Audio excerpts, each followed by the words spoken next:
the government has hinted that it will consider a range of potential tax breaks for news publishers, marking a much-needed boost for the industry amid tough competition from tech giants. A major review into the future of UK journalism funding last year set out a number of recommendations to help level the playing field and ensure the sustainability of high-quality reporting.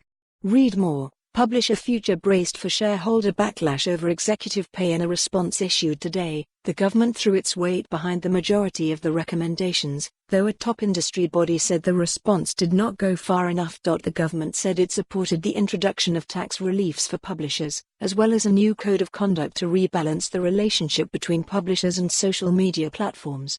It also backed the competition watchdog's probe into the digital advertising market. However, the government dismissed the idea of a new quango focusing on public interest news, saying it was not in its remit to launch such an organization. While some in the industry have called for increased public funding for high-quality journalism, the government warned there were some areas where its intervention would be inappropriate due to the importance of maintaining a free and independent press. The Department for Culture, Media and Sport said it has now committed £2 million of investment into a new fund that will back new innovations in the supply of public interest news. Henry Foray Walker, chairman of the News Media Association, welcomed the review, which was led by Dame Frances Cairncross.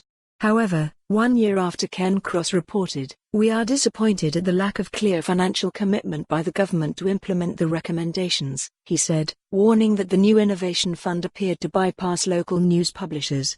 Without swift and significant market intervention now, the flow of independent, high-quality local news and information which is essential for the functioning of our democracy can no longer be guaranteed.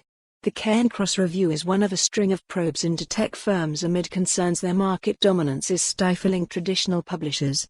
Read more. Google refuses to pay European publishers for news story previews. In its initial findings, the Competition and Markets Authority has warned that publishers can no longer compete on equal terms with Google and Facebook. The UK is also set to bring in new laws to tackle so-called online harms, which are set to establish a duty of care to make social media firms responsible for the safety of their users. For more on this story, visit the news article link.